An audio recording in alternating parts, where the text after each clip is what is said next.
The loud noise of pots and pans woke me up suddenly. I sat up in bed, my heart racing. Mark was already out of bed, and his side of the bed felt cold. I felt a familiar dread as I heard my mother-in-law's voice coming from the kitchen. "Mark, you should have married someone better," Eleanor said in a mean tone as I quietly moved closer, holding my breath. Even after 25 years of hearing her put me down, her words still hurt. I hoped Mark would finally stand up for me, but he stayed quiet, like always. I walked into the kitchen, trying to be brave. "Good morning, Eleanor." She turned around quickly, giving me a mean look.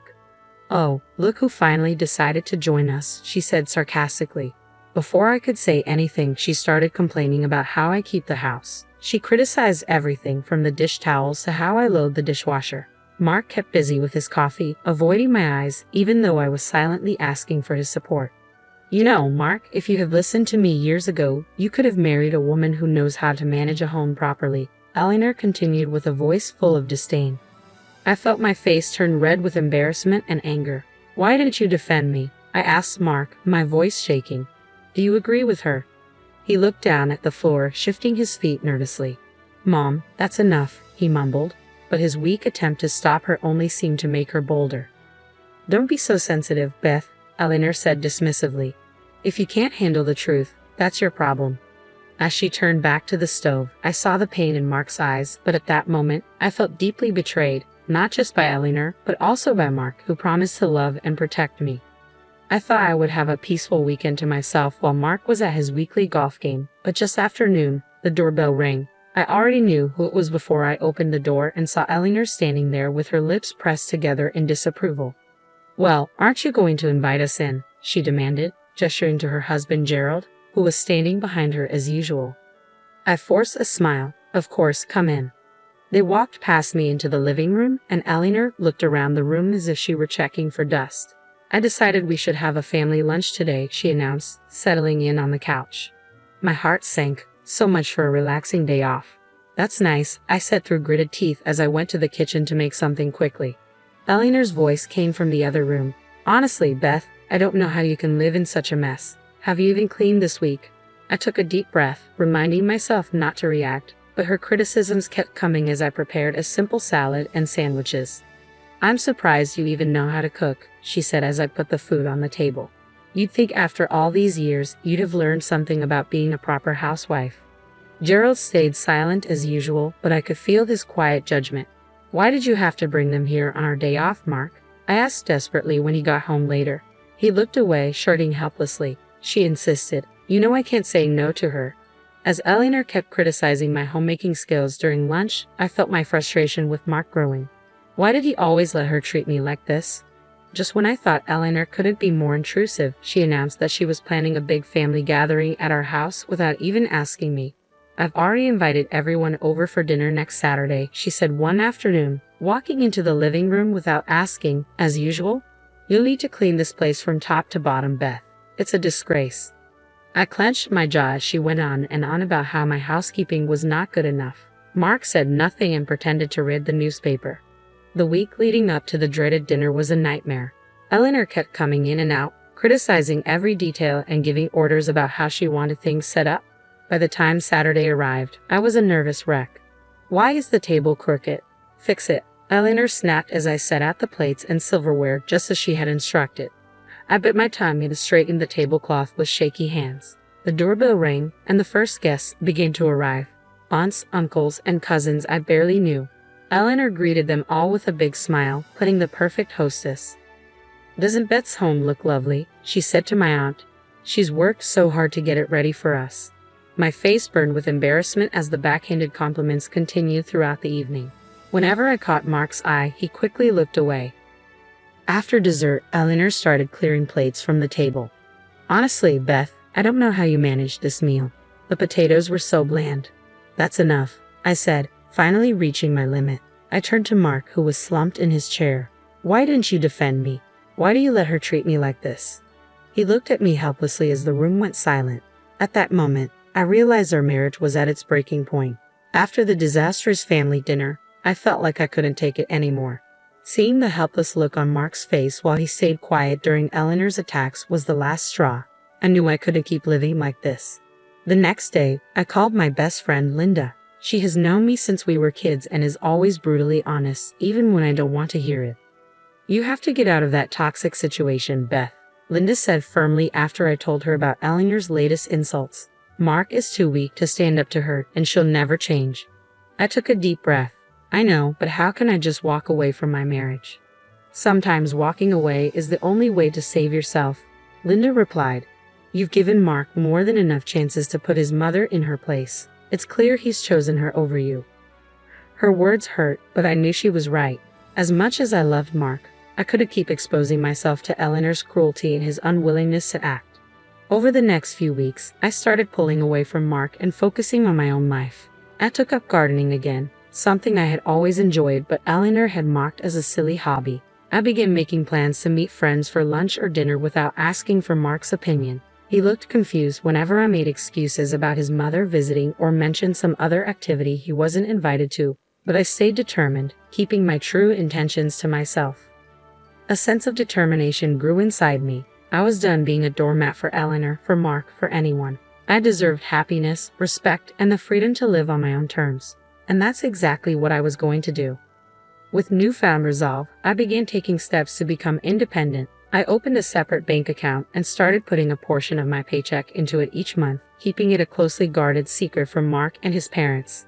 Whenever Eleanor would make another unannounced visit, I stayed polite but distant, no longer doing everything she wanted. If she criticized my housekeeping, I just shrugged it off.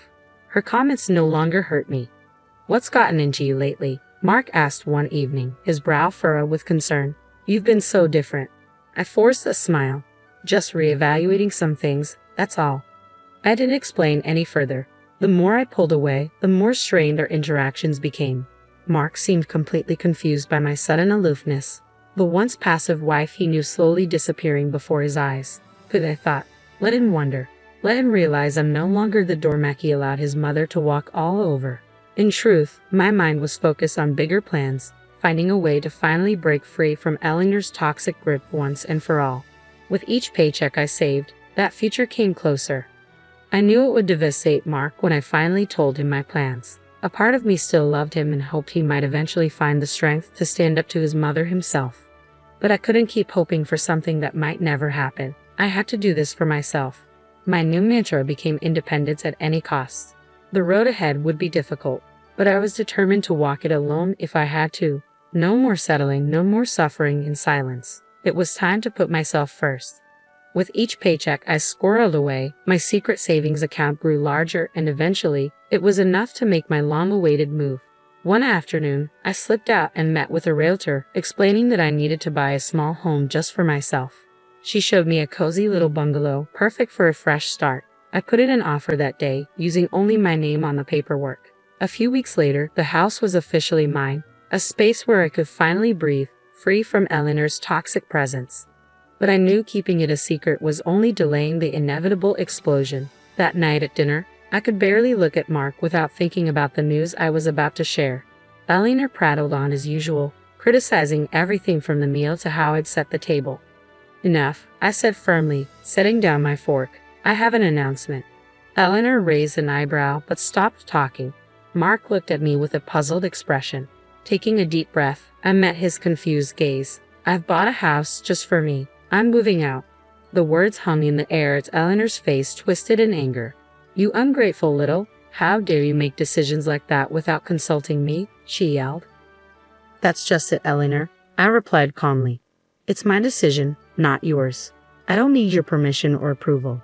Mark seemed to shrink in his chair as his mother continued her tirade. I waited for him to speak up, to defend me like he never had before, but he stayed silent and sullen as always. In that moment, I felt both liberated and heartbroken. Leaving was the right choice, yet Mark's passivity showed how little he valued me after all these years. "Mother, stop," he finally mumbled. "Beth deserves her peace." After I announced my decision to leave, an uneasy silence fell over the house. Eleanor had stormed off in anger, as I expected, but it was Mark's lack of reaction that hurt me the most. He sat there with his shoulders slumped, unable to look at me, as if I had just blindsided him instead of standing up for myself after years of torment. "Well?" I asked when the silence dragged on. "You've had plenty of chances to defend me against your mother's cruelty. What are you going to do? Mark opened his mouth, then closed it again. I could almost see the struggle within him, a lifelong tug of war between his controlling mother and his desire to please everyone. I'm sorry, Beth, he finally said, his voice barely a whisper. You're right, all this time, I've let my mother walk all over you, over us. He dragged a hand down his face, looking suddenly much older. I realized tonight that if I don't stop this now, I'm going to lose you for good, and that's my worst fear. Tears filled my eyes despite my determination. Hearing him actually acknowledge the dysfunction and admit how much he failed me broke through the wall I'd built. For once in your life, you need to choose, I said, my voice trembling. Your mother or me, because I won't live like this any longer. Mark's jaw tightened, and I saw a flicker of determination I hadn't seen in years. I choose you, he stated firmly. I'm done with my parents' toxicity. If they can't respect my life with you, then I'm done trying to please them.